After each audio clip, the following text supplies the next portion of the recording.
शिक्षण सूत्र कहता है कि बच्चों को किस तरीके से पढ़ाना है, इसका सूत्र है।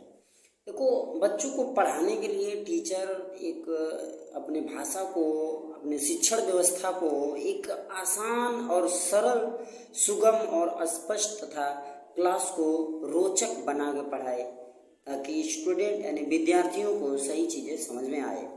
देखिए, शिक्षण के जो कुछ महत्वपूर्ण सूत्र हैं वो इस प्रकार हैं।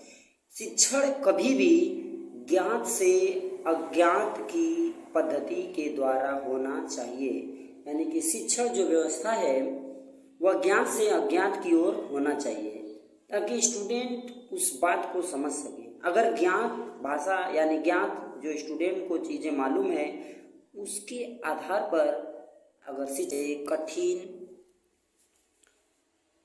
सरल से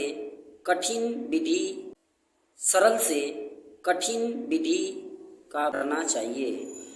और शिक्षा व्यवस्था में हमेशा ध्यान देना चाहिए कि व्यवस्था मूर्त से अमूर्त की ओर हो, मूर्त से अमूर्त की ओर हो, जो दिख रहा हो।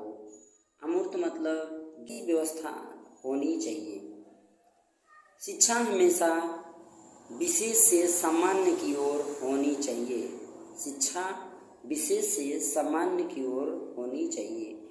शिक्षा हमेशा इस तरीके से शिक्षण व्यवस्था देने से लोग विद्या तरीके से करें तो शिक्षार्थियों को बहुत ही अच्छे तरीके से ज्ञान हो, या विद्यार्थियों को देखिए ज्ञात से अज्ञात की ओर, सरल से जटिल की ओर, मूर्त से अमूर्त की ओर, विशेष से सामान्य की ओर और आगम से निगमन की ओर।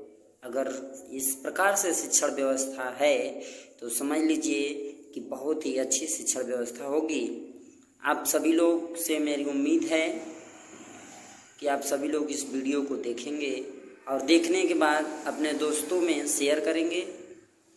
शिक्षक महोदय लोगों से हम निवेदन करते हैं कि इस विशिष्ट विधि का प्रयोग करें और शिक्षार्थियों को अच्छी से अच्छी शिक्षा प्रदान करें।